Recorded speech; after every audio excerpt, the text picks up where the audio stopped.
Importante cérémonie présidée hier par le chef de l'État Ada Paon. Faure Gnassingbé a décoré des paysans et leur a offert du matériel agricole pour soutenir leurs efforts déployés au quotidien pour améliorer leurs rendements agricoles. L'occasion était également propice pour sensibiliser les populations à profiter des opportunités du Fonds national de la finance inclusive, un produit socio-économique qui fait des émules dans toutes les régions du Togo. Et puis aujourd'hui, 18 mai, c'est la journée mondiale des musées. Les musées de Lomé, Kara, Dapaon et Anéro connaîtront les activités portes ouvertes jusqu'au 23 mai. Bonsoir, bienvenue pour cette édition. L'un après l'autre et le cœur rempli de fierté, 10 paysans togolais se sont vus honorer hier à Dapaon par le chef de l'État. Sur leur poitrine, une médaille du mérite agricole pour couronner leur bravoure dans les travaux champêtres et leur témoigner le grand intérêt que l'État accorde à l'agriculture, l'un des secteurs vitaux de l'économie. Désiré Aloy nous relate le film de cette cérémonie hautement symbolique. En reconnaissance des actes de leur contribution à la promotion de l'agriculture, les producteurs ont été décorés par le président de la République. Ils sont 10 à être élevés officiers de l'ordre de mérite agricole.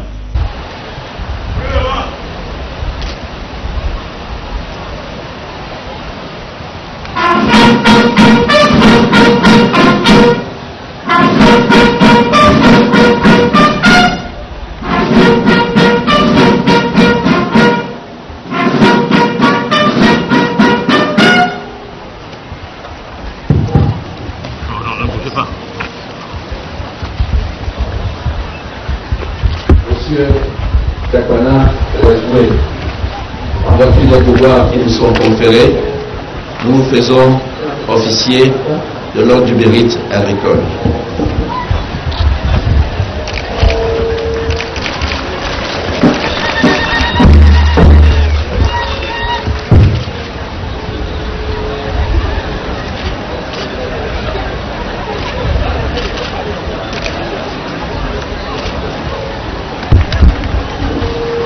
Monsieur Romate Sakoïka, en vertu des pouvoirs qui nous sont conférés, nous vous faisons officier de l'ordre du mérite agricole.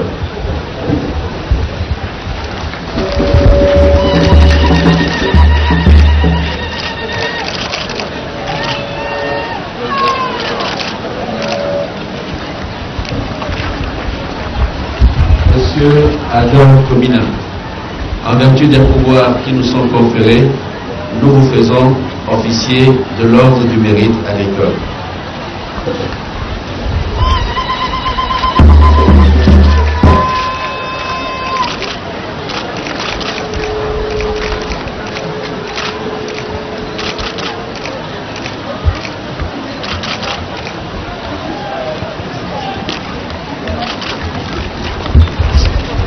Monsieur Afedji Kokou, en vertu des pouvoirs qui nous sont conférés, nous vous faisons officier de l'ordre du mérite agricole.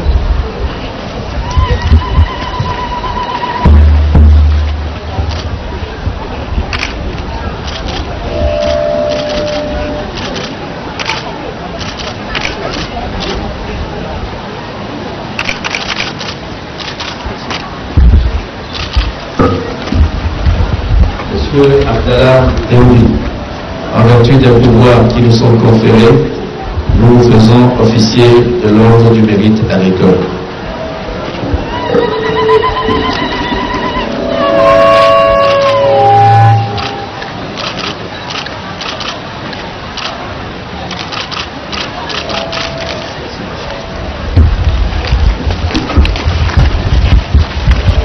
Monsieur Amédée Nazon,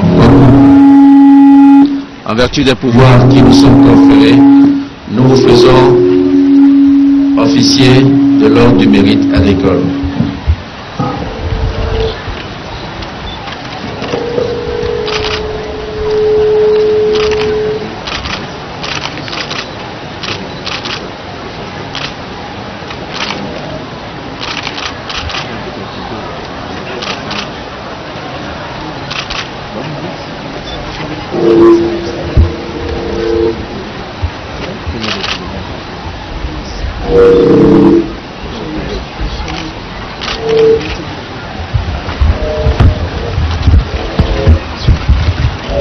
Monsieur Mille Awa, en vertu des pouvoirs qui nous sont conférés, nous vous faisons officier de l'ordre du mérite agricole.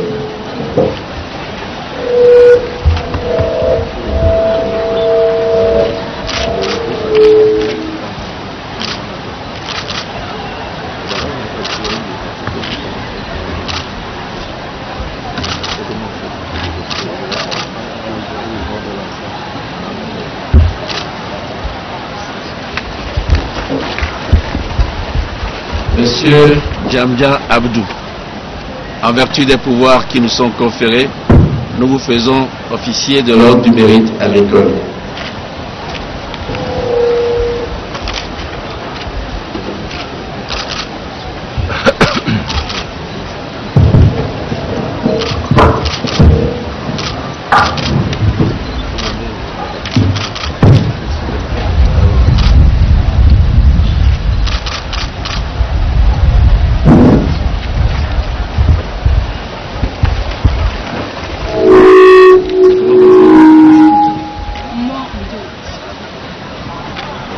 Madame Mon, en vertu des pouvoirs qui nous sont conférés, nous vous faisons officier de l'ordre du mérite agricole.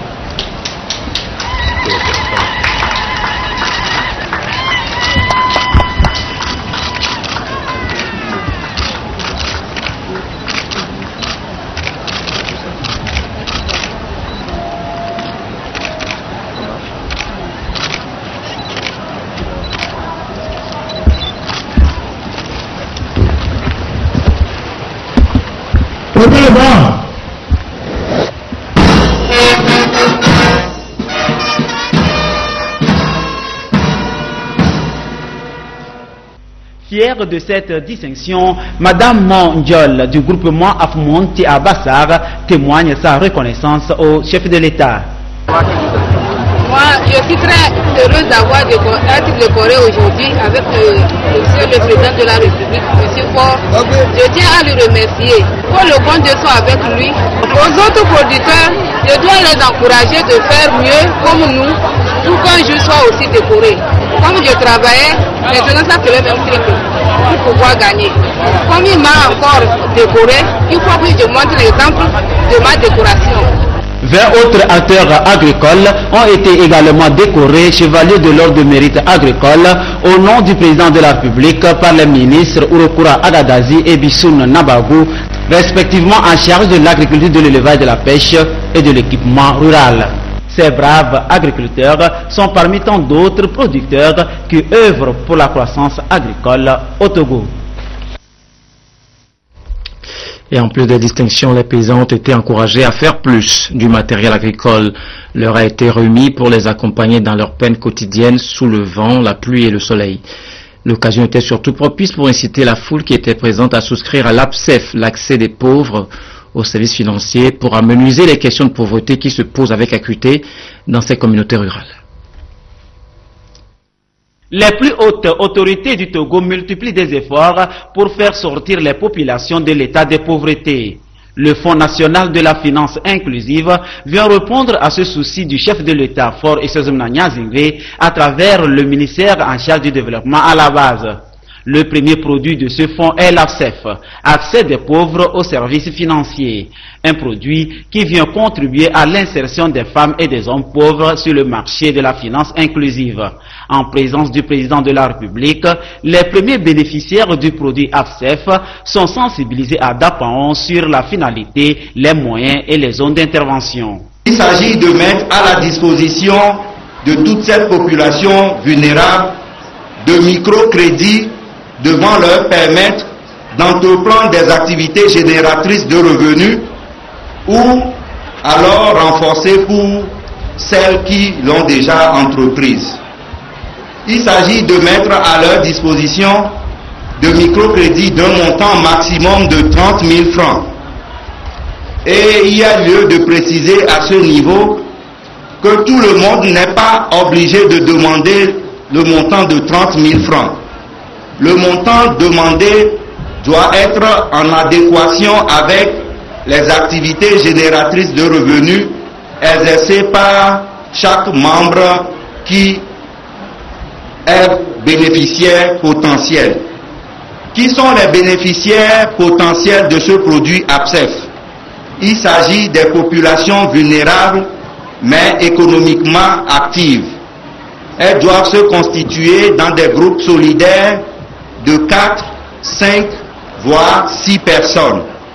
On ne leur demandera aucune garantie matérielle, ni financière, ni épargne préalable avant d'avoir accès à ce crédit. Le produit ABSEF reste alors une vision du chef de l'État pour augmenter le revenu quotidien des couches défavorisées. Je suis le vendeur de galeries de Cosette. Avant, je prenais les choses à crédit. Et je dois payer sur un délai de 1 mois et demi. Mais aujourd'hui, grâce au produit ABSEF de FNFI, je peux prendre librement mes marchandises et les vendre comme je veux et rembourser dans un délai de 6 mois. Je suis très contente de l'acte ou bien de l'œuvre que le président Faure Gnassingbé a fait pour nous. Le produit ABSEF vient nous aider à améliorer nos conditions de vie. Nous disons bye bye à la pauvreté.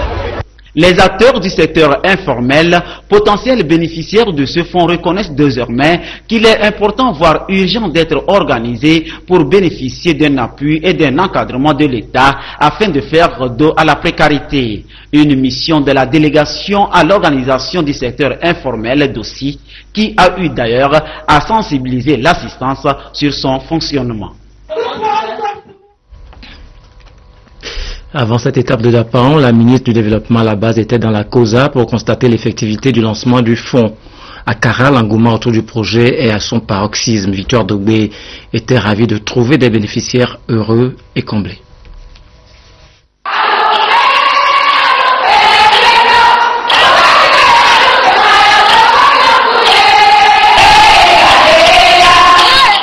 C'est dans cette même salle du Palais des Congrès de Kara que fut lancé le 25 janvier dernier par le président de la République Faure Gnassingbé le FNFI, Fonds national de la finance inclusive.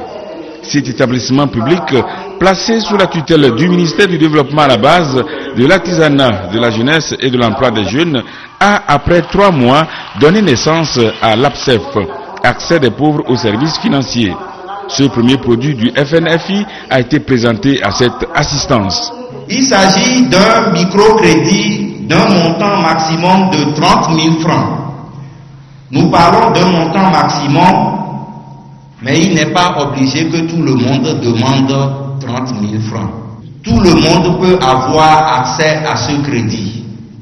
Comment? Il faut se constituer en groupe solidaire de 4, 5, voire 6 personnes, et il faut que chaque membre dans le groupe exerce une activité génératrice de revenus. Si quelqu'un prend un crédit de 30 000 francs, il va payer dans l'année un intérêt de 1 500 francs. Humecto, Echop, Promo Finance, Mufec, Copec AD, Fusec, Urclec, CK sont les institutions de microfinance partenaires du FNFI dans la préfecture de la COSA. La tournée de la ministre en charge du développement à la base est une manière de soutenir les actions de démarrage sur le terrain du produit accès des pauvres aux services financiers. L'ABSEF, c'est pour vous, c'est votre produit. C'est un produit de masse. On veut que vous soyez libérés financièrement, que vous soyez autonomes. Et quand vous êtes autonome, vous vous occupez de vous-même, vous êtes encore plus belle, plus épanouie. Vous pouvez vous occuper de vos familles, de vos enfants, de vos maris, et vous pouvez dignement contribuer au développement de notre pays. C'est ce que le président recherche. La formation que les IMF vont vous donner, elle est importante. Sans la formation, on ne va pas vous donner de crédit. On leur a donné des consignes. Sans la formation, elles ne donneront pas de crédit. Parce que nous voulons vous amener à bien gérer le crédit et à rembourser pour que vous puissiez continuer à en prendre et permettre à d'autres aussi d'en prendre. À la sortie du Palais des Congrès, la ministre Tomega Dogbé a visité le siège à Kara du FNFI. Les bureaux du FNFI Kara sont situés derrière le commissariat de police. Après cette étape, la ministre du Développement à la base a pris la direction de Sumdina Ba. Là, Elle a visité des groupements en cours de formation en éducation financière et entrepreneuriale pour bénéficier de l'APSEF. Toujours dans le sens du développement socio-économique des communautés, une ONG religieuse internationale réalise de grands projets dans le Vaud et le ZIO. L'association Global Islamic Mission d'Australie érige des écoles, des fermes et des centres communautaires au profit des populations. Découvrez cet ambitieux projet sous la plume de Gérard Lagoudou et Nathalie Kwanik. Après Zoti dans le Vaud, c'est au tour de Gapé Centre dans le ZIO de bénéficier des projets d'infrastructure de l'association Global Islamic Mission d'Australie. La pose de cette pierre confirme le lancement officiel des 10 chantiers. Il s'agit d'un complexe scolaire, d'une salle informatique, d'une ferme agricole, d'un orphelinat, des salles d'hébergement, d'un centre de santé et bien d'autres encore. Mais ici, les réalités ne sont pas les mêmes. Le plan de Gapé, ce serait un peu plus grand que le plan de Zoti. Ici à Gapé, par exemple, il y aura l'université. Quand les enfants commencent le CP1, ils terminent à l'université. Il y aura même des cités qu'on va construire. Logement des gens, quand il est touristes, les invités, les étrangers, ils viennent. On aura aussi leur hébergement. Même des hôtels seront prévus dedans. Tout un vaste chantier que l'association Global Islamic Mission d'Australie compte réaliser au Togo. Je remercie tout le peuple togolais, surtout le gouvernement, pour ses efforts pour le bien-être de la population. Notre association Global Islamic Mission Australia, que je préside d'ailleurs, voulu apporter sa pierre à l'édifice de ce pays. L'État n'est pas le seul concerné par les défis de développement. Il s'agit d'une implication totale de toutes les couches sociales. Notre choix a porté sur le Togo parce que ici la paix de Dieu règne. La stabilité, c'est ce qui attire beaucoup plus les investisseurs. Joie et soulagement pour la population de Gapé Centre. Les représentants locaux de l'association au Togo promettent un bon usage au terme de la réalisation de ces infrastructures. Tant que Global Islamique vivra, nous continuerons notre mission. Celle de suivre du début jusqu'à la fin. Parce que ce que nous avons tracé tout à l'heure, c'est un projet qui nous fait peur, mais c'est un projet pour lequel nous devons mettre tous les efforts pour sa réussite. C'est un atout. Les orphelins, ils avaient besoin d'un soutien. Alors c'est vivement le mot de remerciement, pas personnellement pour moi, personnellement, à toute la population de Gapé. Global Islamic Mission d'Australie a déjà construit un orphelinat à Lomé, 9 mosquées dans le Vaud et dans le ZIO, 3 écoles franco-arabes. L'association dispose de 43 hectares pour la réalisation des infrastructures scolaires. 2 pareils projets de développement ont également été réalisés au Burkina Faso. Et tous ces projets devraient en principe profiter à la fois aux hommes et aux femmes dans les différentes communautés bénéficiaires, mais ce n'est souvent pas le cas. Les femmes sont souvent marginalisées, ce que combat fermement le ministère de la Promotion de la Femme. Ce département est en pleine dissémination des 6e et 7e rapports sur l'élimination de toute forme de discrimination envers les femmes. La séance de Kara avec Nestor Moussou. Cette rencontre régionale de Kara a été consacrée aux recommandations découlant de la présentation des 6e et 7e rapports périodiques de la Convention sur l'élimination de toutes les formes de discrimination à l'égard des femmes, CEDEF. Le 4 octobre 2012, le Togo a présenté à Genève devant le comité concerné ces 2 rapports. Des documents qui font référence à l'état du progrès réalisé dans les différents domaines que couvre cette convention et les difficultés éprouvées. Des recommandations ont été formulées afin que le Togo puisse combler les écarts et insuffisances constatées en vue d'assurer une égalité de droits entre l'homme et la femme. C'est ce qui explique la tournée de la délégation du ministère de l'Action sociale, de la promotion de la femme et de l'alphabétisation. Ce département entend par cette tournée vulgariser ses recommandations. La Convention sur l'élimination de toutes les formes de discrimination à l'égard des femmes couvre plusieurs domaines et plusieurs secteurs. Donc les recommandations sont relatives à l'éducation, à l'économie, à l'emploi. Donc la Convention couvre plusieurs thématiques et les recommandations ont été faites par rapport à ces thématiques. Donc il était de bon temps que nous venions vers les acteurs au niveau de la région de la Kara pour que ces différents acteurs puissent connaître, puissent s'approprier de ces recommandations. Parce que la mise en œuvre de ces recommandations ne concerne pas seulement que le gouvernement. ni le ministère qui a la charge de cette thématique. Donc les recommandations ont été faites à l'endroit des chefs traditionnels, à l'endroit des leaders religieux, à l'endroit de la société civile. Le secrétaire général de la préfecture de la COSA, Kokotien Loa, en remerciant le ministère de l'Action sociale, de la promotion de la femme et de l'alphabétisation pour cette initiative, a exhorté les participants à une prise de conscience pour que des actions concrètes soient menées afin de mettre fin à toutes les formes d'injustice dont sont victimes les femmes. En Inde, une ONG locale se bat aux côtés des femmes pour faire prévaloir leurs droits.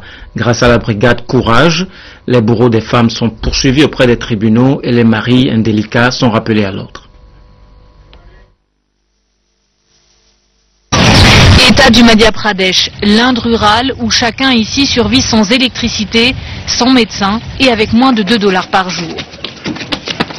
Comme beaucoup d'Indiennes, Afsana a quitté l'école à 11 ans pour se marier. Son rôle, rester docilement à la maison pour élever ses 3 filles. Mais un jour, elle a désobéi à la tradition familiale.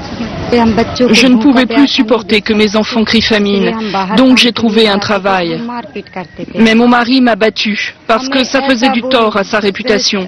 Je me sentais démunie et je ne savais pas où chercher de l'aide.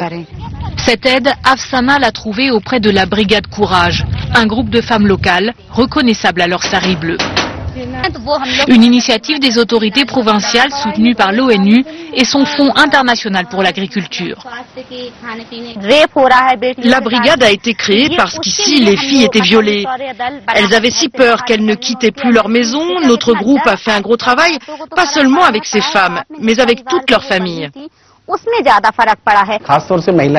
Il y a tellement de problèmes ici, violence contre les femmes, alcoolisme, jeu d'argent, mariage précoce.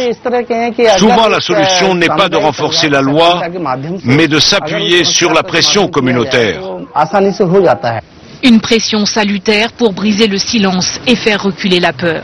Cette femme accepte de témoigner à condition de ne dévoiler ni son nom, ni celui de son village. Son neveu de 14 ans a été assassiné juste parce que sa chèvre avait volé du grain.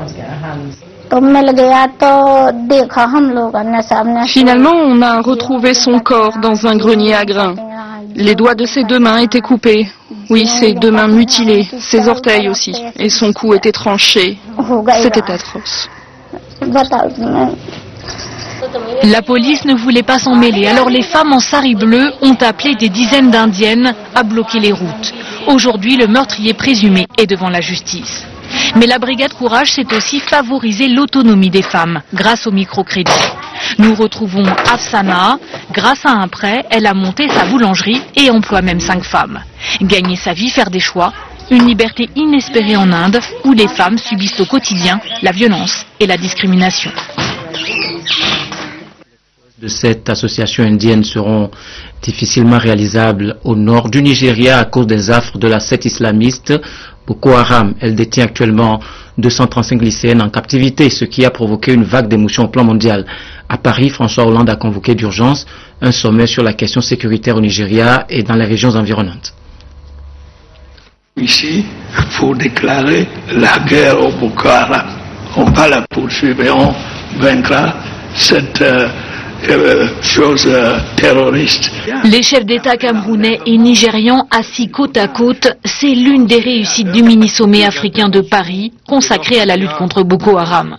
La secte islamiste radicale, basée au Nigeria depuis 12 ans, frappe aussi au Cameroun. En froid depuis des années, Yaoundé et Abuja l'ont compris, tous les pays voisins doivent aujourd'hui s'unir pour combattre Boko Haram. C'est pour cela que vous voyez tout le monde ici présent avec le président français, pour étudier toutes les possibilités de travailler ensemble en équipe pour avoir la capacité d'intervenir dans tous les pays où agissent ces terroristes. C'est l'enlèvement par Boko Haram de quelques 230 lycéennes nigérianes qui a décidé le Nigeria à demander l'aide de la communauté internationale. Le président français a réuni les pays de la région pour adopter une stratégie globale contre le groupe islamiste armé. Nous avons décidé d'un plan d'action à moyen terme permettant aux 5 pays qui sont ici représentés, je parle des pays africains, à la France, aux États-Unis, au Royaume-Uni, à l'Europe, de pouvoir également agir en coopération, en unité et en efficacité. Les chefs d'État africains s'engagent à coordonner leurs renseignements et leurs patrouilles aux frontières, à renforcer aussi les effectifs militaires autour du lac Tchad. Un dispositif pour en finir avec Boko Haram qui a continué à sévir pendant le sommet. La secte a attaqué un chantier au Cameroun, 10 travailleurs chinois auraient été enlevés et un soldat camerounais tué. C'est toujours possible, même si tous les espoirs semblent anéantis. Le sort des enfants de la rue ne doit jamais être conçu comme scellé ni susciter de l'indifférence. C'est le mérite que l'on doit reconnaître à cette dame que vous allez voir, brigadier, ancien chef de police, qui profite de sa retraite pour récupérer et offrir son affection aux enfants errants, démunis et abandonnés. Drapé dans sa blouse et baguette à la main, Edem a maintenant son métier, la soudure. Cette situation lui était impensable il y a 3 ans, n'eût été la providence divine. Comme lui, ils étaient de nombreux adolescents à passer une bonne partie de leur vie dans la rue. Ils avaient fait de leur dortoir les hangars du marché d'Agoye à Sieyé jusqu'en 2011 où ce marché fut aménagé et soigneusement fermé. Désormais, Edem et ses copains n'avaient plus accès à leur habit de fortune, mais une nouvelle page très sérieuse s'ouvrait pour toujours dans leur vie. Nous étions au marché, c'est là qu'on vivait. C'est ainsi que Madame Mangani nous a récupérés et mis en formation. La Providence les a alors conduits à cette femme de caractère. Officier de police à la retraite, elle s'est engagée dans la défense de la cause des enfants déshérités. Je fais un repas que je leur envoie. Les soirs, quand ils ont fini de se promener dans le marché, et ils mangent, ils me ramènent les assiettes. Un jour, ça m'est venu comme ça de leur demander quel travail ils veulent apprendre, quel métier ils veulent apprendre. Et les deux m'ont dit qu'ils veulent apprendre la soudure ferreur. La tâche n'a pas été tout de même aisée. Je remercie le Seigneur. C'est sa mère qui a tout fait. Sinon, prendre un enfant au marché là, c'est très difficile. Le caractère qu'il a, c'est pas pour rester à la maison. C'est difficile de le prendre et de lui dire fais ceci. Ça a été un chemin difficile, mais chaque fois je prie Dieu. Ils étaient une dizaine d'enfants à être récupérés. Certains ont pu regagner leurs parents. Les 7 autres qui ne le peuvent plus ont été mis en apprentissage de métier. Edem, âgé aujourd'hui de 19 ans, est le premier à recevoir son diplôme de fin d'apprentissage. Tout ce que nous faisons, bien tout ce que tu vas faire dans la vie, il ne faut pas dire que tu vas gagner ça aujourd'hui. C'est Dieu qui va te remercier. Donc je les ai eus. Ils sont ici, bon, plus de 7 personnes comme ça. Et ce qu'ils font au marché, bon, ils voulaient continuer ça ici, mais bon, comme je suis un père de famille, je sais bien comment je vais les prendre. La bienfaitrice, Madame Mangani, a en ce jour en charge d'autres enfants et personnes vulnérables à Ouakhala et dans le village de Sara Abassar.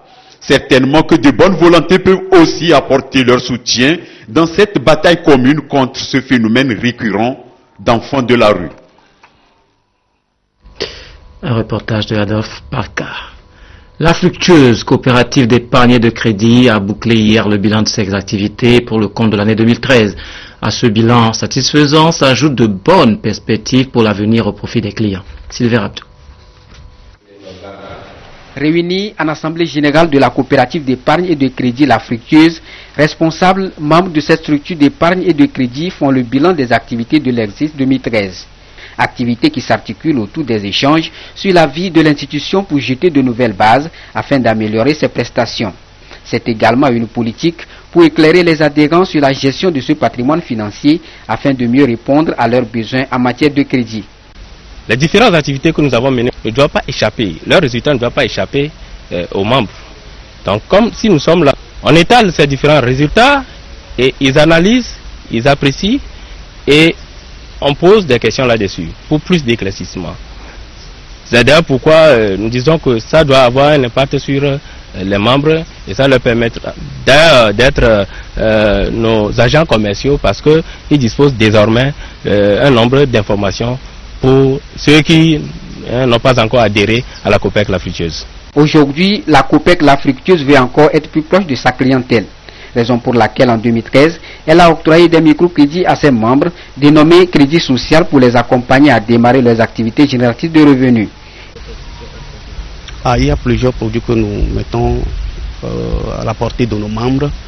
Il y a l'épargne, comme vous le voyez, il y a le crédit, il y a le crédit de différents types de crédits que nous mettons côté des membres.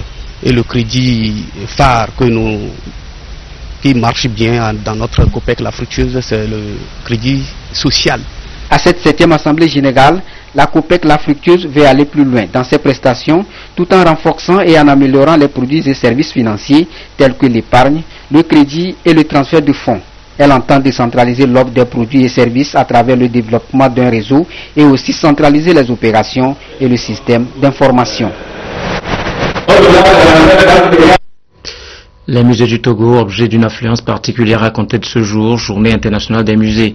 Jusqu'au 23 mai, le public est invité à aller découvrir la richesse culturelle du Togo au musée de Lomé, à Nehokara et d'Apaon. Arnold Kiliou.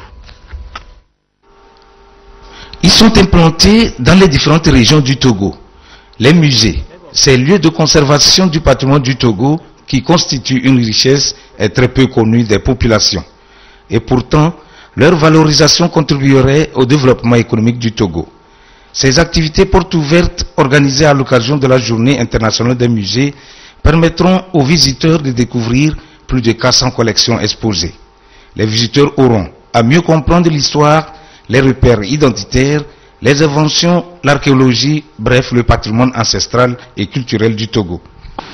La visite d'un musée pour l'observer, si vous regardez seulement les objets, sans vous poser vous-même des questions, vous ne comprendrez pas grand-chose. Il faudrait que vous vous remettiez en cause, que vous vous posiez des questions. À quoi a servi cet objet? À quoi ça se réfère?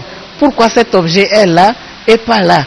C'est en ce moment qu'on pourra découvrir la richesse de la culture. Par exemple, au Musée national, vous voyez un fourneau. Comment, depuis les ancêtres, on fondait le minerai de fer. À l'intérieur, vous avez la reconstitution d'une forge.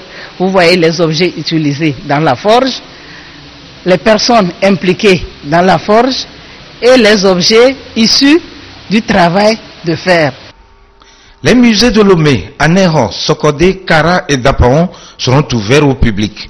Un appel est donc lancé aux populations dans le sens d'une collaboration efficace avec les professionnels des musées afin de valoriser ce patrimoine culturel et de lutter contre le pillage et le trafic illicite des biens culturels. Voilà, nous étions heureux de partager ces nouvelles avec vous et merci de nous avoir prêté une oreille attentive. On se retrouve à 22h30 pour une nouvelle édition.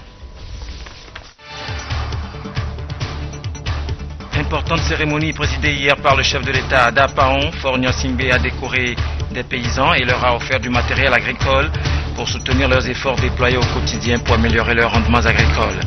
L'occasion était également propice pour sensibiliser les populations à profiter des opportunités du Fonds national de la finance inclusive, un produit socio-économique qui fait des émules dans toutes les régions du Togo. Et puis aujourd'hui, 18 mai, c'est la journée mondiale des musées.